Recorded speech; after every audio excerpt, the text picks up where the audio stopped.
Hello everyone, my name is Mojis. You're watching a Bitcoin Bubble News channel. How are you so sure that the price will go up by 20 to 40% every year for the next, say, 10 to 20 years? Another great account of why Bitcoin will always go up by Michael Saylor.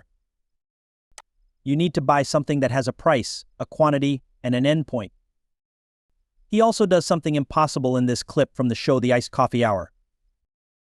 What is the one thing you can buy that they don't make anymore? I would say homes on the beach.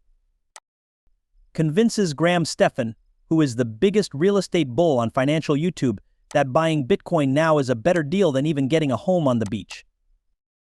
For most people, beachfront real estate is the most common idea. Also watch the whole video for today. Iggy Azalea, the pop star, criticizes the founder of Ethereum for things like gas fees and more. That's very nice. Let's talk about the gas prices. The gas tax, though. This is all you need to know about crypto right now. That's why you sign up. Now let's start another must-see account of why Bitcoin will always go up. Real land on the beach and Bitcoin are two of them. Real land on the beach is the most common example of a scarce, desirable good that politicians can't make more of. What can't the government make more of? More ties can be made. They are going to sell bonds worth trillions of dollars. They could make more money.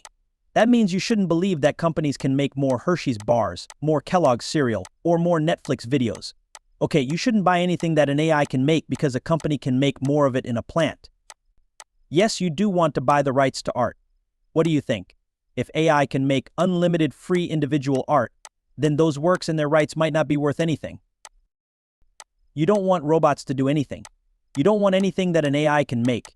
You do not want anything that a company can make. You do not want anything that a leader can make. You ask, what is the thing that is least likely to be taxed or stolen? Okay, so Bitcoin is interesting and so is real estate on the beach. But in some UAE countries, it's against the law to buy land on the beach. There was no way for you to buy it. To buy it, you need to be a royal family member. In fact, that's the rule in Florida. The land on the beach has a 2% property tax. You can buy it, but you'll need to pay the same amount of money in taxes to keep it for 30 years. In other words, if you have it for more than 30 or 20 years, the government will take it away from you. You might want to buy some floating land that doesn't cost 2% more. The good thing about Bitcoin is that it might not be property in Florida. Bitcoin, but in Wyoming you can buy a house on the beach. I guess you don't know, right? How do you move your home on the beach to Wyoming? Not easy. You can move your Bitcoin from Florida to Wyoming if you have it.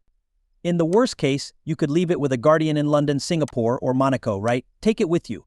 That means it's less likely to get a tax bill. They will take your building if you own the best one in a country where there is a coup d'etat.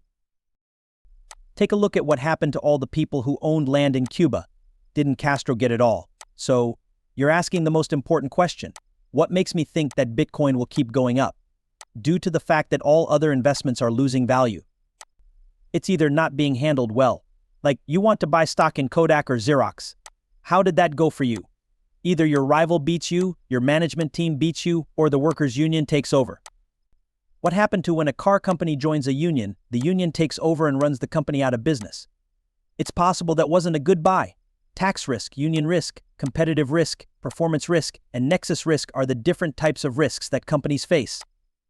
Alibaba was a good business, but I think they can't do business in the US. Did you really want to invest all your money in a business that your country will punish? That's the tricky part. There are a lot of risks there, and they all add up to about 7% per year. The return on the S&P index is 7%. The return would be 14% if I could get rid of the danger. That's what we mean by equity risks. There are a lot of them. The real estate, on the other hand, might have rent controls if I go there. Is it possible that the land is taxed? Maybe the tax goes up. That building might have been hit by a storm. The building might rust. For some reason, the area seems to be getting worse. It's possible that people will stop coming to the city. You had the best real estate in a city that was dying because of the business, right? The country might fail. It's possible that the state fails, right? In theory, real estate is hard to come by and hard to want, but we can make more land. Half of Miami Beach was built by people. Half of Boston was built by people. Look at Emirates. It has a lot of man-made things. Do not wait, go to Monaco now. People will build out and take back the ocean if the value of your land goes up too much. Hong Kong's airport is built on land that was once used for something else. That means land isn't really rare. There is also, of course, a lot of real estate in the world. In other words, if you fly over the US and look down, you'll see that 98% of the land is empty. Land is not a good thing to keep in the purse. For a business or a rich person, the best asset is one that can be sold quickly and easily. I have a certain amount of money. And is there someone in the world who will make a market for what I need to sell on Saturday afternoon if I need to get money? Also, Bitcoin can be bought and sold all over the world on Saturday afternoon. In fact, it's the biggest market in the world. In Texas on a Saturday afternoon, there's no market for your land.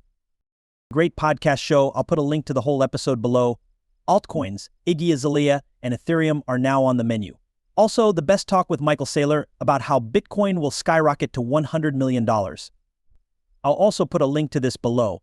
But Iggy Azalea, the pop star, just said this about Vitalik and the gas fees for Ethereum. I'm not mad about what this man said. Okay, fine, I have a question for you about your gas money. That means it's rich. That being said, Iggy Azalea just released a joke coin called Mother on the Solana blockchain to give you some background. In essence, it's another joke coin that a famous person makes. Not really anything special. Even though Mother is the second most valuable asset to come out of meme coin factory pump in terms of market cap. Fun. The location is partly to blame for the 500,000 new tokens that have been sent to Solana just in May. Like a lot of joke coins, Mother says it has no value at all. The clear thing that makes this joke coin unique is that Iggy Azalea is behind it, even though Vitalik isn't pleased.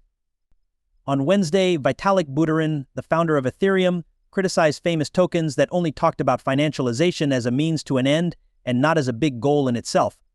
Iggy thought he was putting down Iggy, so she tweeted this in reaction. Vitalik was just hungry, and it was clear that Iggy was being Vitalik's mother. She is now going after Vitalik's Ethereum for the gas fees. What this man thinks. Okay, fine. I have a question for you about your gas money. So it's very kind of you to say what you think about hospitals and charities. No matter what you say, I think that's pretty cool. Let's talk about gas, not the tax on gas. Okay, some people might not need to have an opinion all the time. Wow, some people might not need to have an opinion all the time. But Bitcoin, Ethereum, and other cryptocurrencies are all doing very well. Over 1.03 million BTC are now in the 34 Bitcoin ETFs. In 6 months, they bought 5% of all the Bitcoins that were in circulation. The product is getting harder to find, and this is also true for Ethereum. Exchanges have the least amount of Ethereum ever.